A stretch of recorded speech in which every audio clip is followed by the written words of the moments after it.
Scottish writer whose real name was Hector Hugh Munro.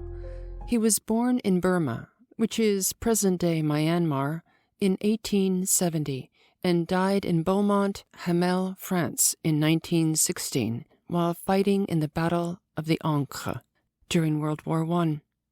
What is sad is that by 1895 he was a popular fiction writer, but for some reason, even though he was officially too old, he re-enlisted in the army and was killed by a German sniper's bullet. His mother died when he was 2, while having a miscarriage, and he and his 2 siblings were raised by 2 strict, unmarried aunts. Sredni Vashtar is a story about a boy who locks horns with a female authority figure. And now, without further ado, Sredni Vashtar by Saki. Conradin was 10 years old, and the doctor had pronounced his professional opinion that the boy would not live another 5 years.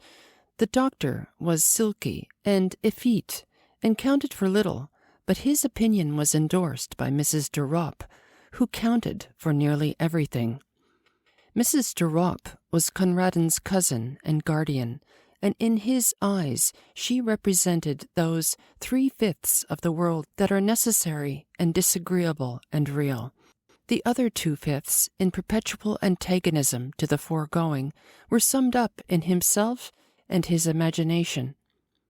One of these days Conradin supposed he would succumb to the mastering pressure of wearisome, necessary things, such as illnesses and coddling restrictions and drawn-out dullness.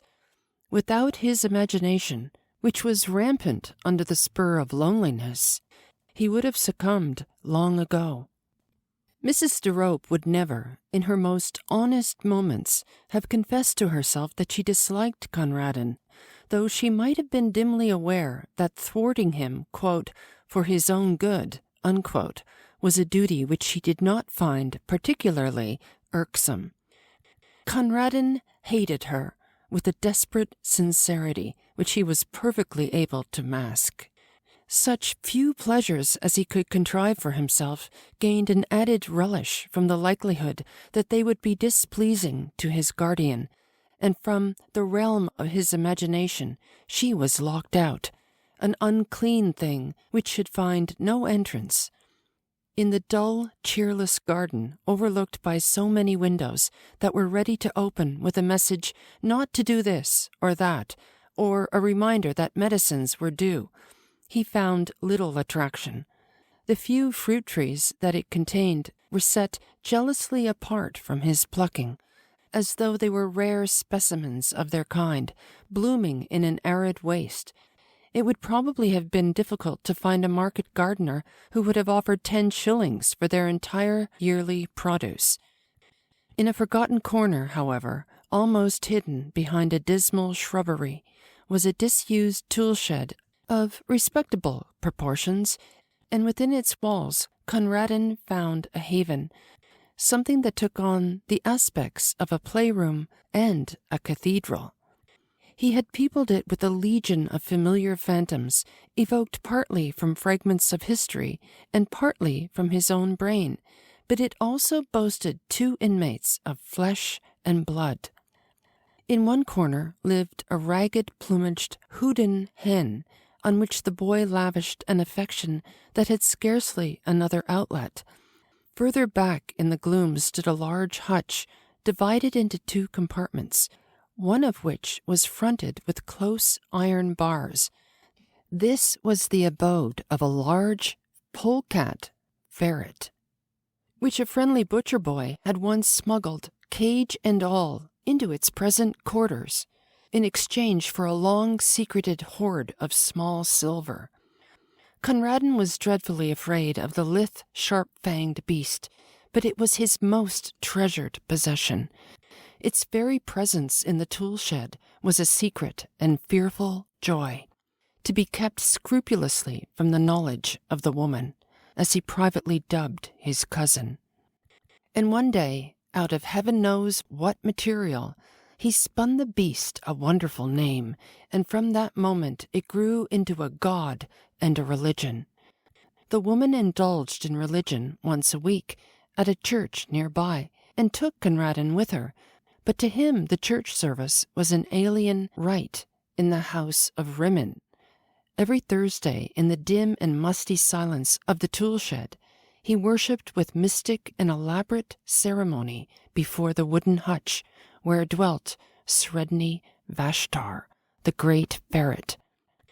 Red flowers in their season and scarlet berries in the winter-time were offered at his shrine, for he was a god who had laid some special stress on the fierce, impatient side of things, as opposed to the woman's religion, which, as far as Conradin could observe, went to great lengths in the contrary direction. And on great festivals, powdered nutmeg was strewn in front of his hutch, an important feature of the offering being that the nutmeg had to be stolen. These festivals were of irregular occurrence and were chiefly appointed to celebrate some passing event. On one occasion, when Mrs. de Ropp suffered from an acute toothache for 3 days, Conradin kept up the festival during the entire 3 days, and almost succeeded in persuading himself that Sredni Vashtar was personally responsible for the toothache. If the malady had lasted for another day, the supply of nutmeg would have given out. The Houdan hen was never drawn into the cult of Sredni Vashtar. Conradin had long ago settled that she was an Anabaptist.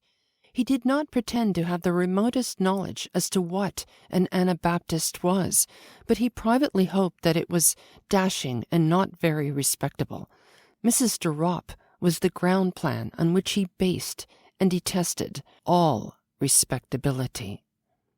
After a while, Conradin's absorption in the tool shed began to attract the notice of his guardian.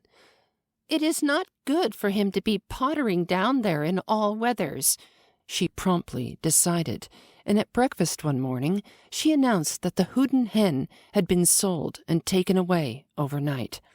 With her short-sighted eyes she peered at Conradin, waiting for an outbreak of rage and sorrow, which she was ready to rebuke with a flow of excellent precepts and reasoning. But Conradin said nothing. There was nothing to be said.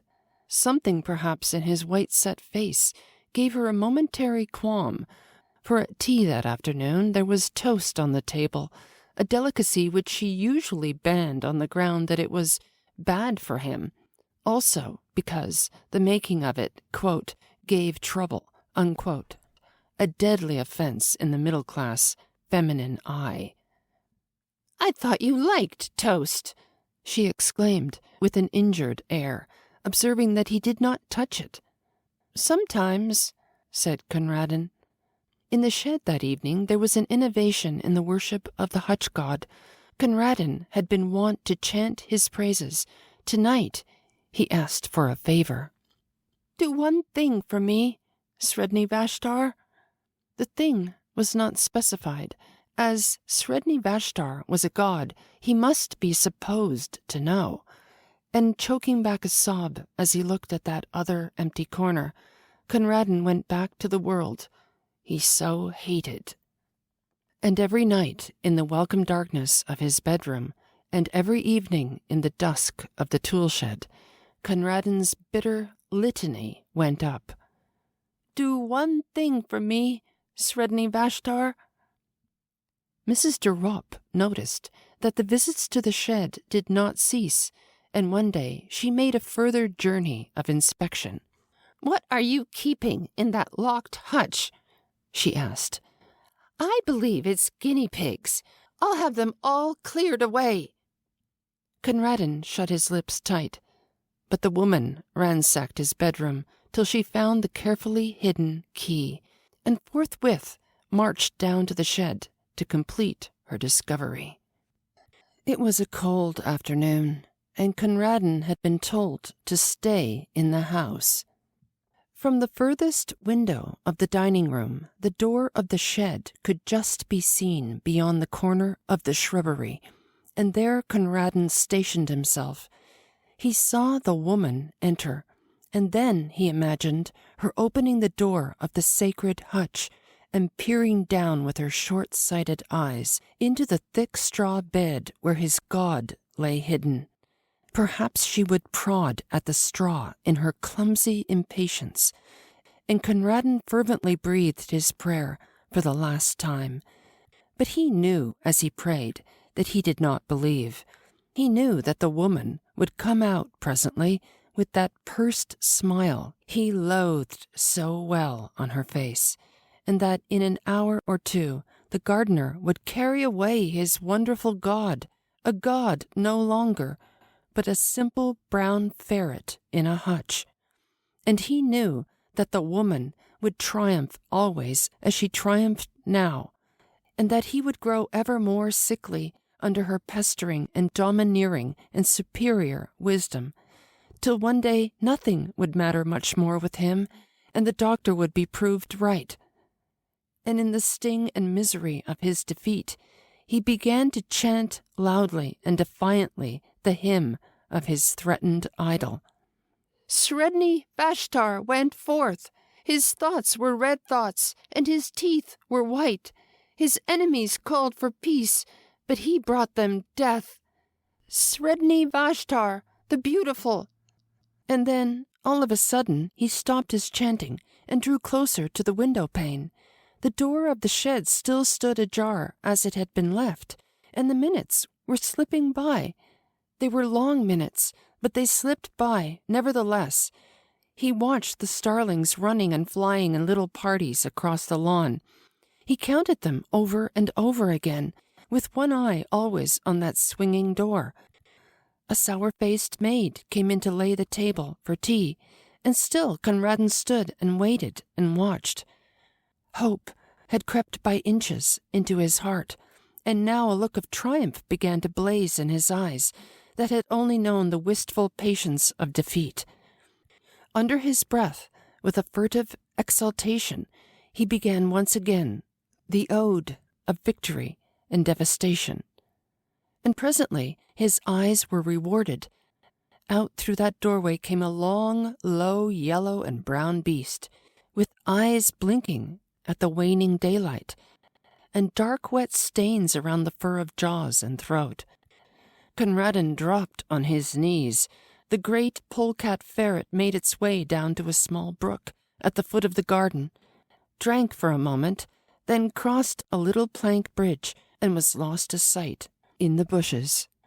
Such was the passing of Sredni Vashtar. "Tea is ready," said the sour-faced maid. "Where is the mistress?" "She went down to the shed some time ago," said Conradin. And while the maid went to summon her mistress to tea, Conradin fished a toasting fork out of the sideboard drawer and proceeded to toast himself a piece of bread, and during the toasting of it and the buttering of it, with much butter and the slow enjoyment of eating it, Conradin listened to the noises and silences which fell in quick spasms beyond the dining-room door, the loud foolish screaming of the maid, the answering chorus of wondering ejaculations from the kitchen region, the scuttering footsteps and hurried embassies for outside help, and then, after a lull, the scared sobbings and the shuffling tread of those who bore a heavy burden into the house. "Whoever will break it to the poor child? I couldn't for the life of me," exclaimed a shrill voice. And while they debated the matter among themselves, Conradin made himself another piece of toast. I hope you enjoyed Sredni Vashtar. May you always find a good book to read, and may all your stories end well.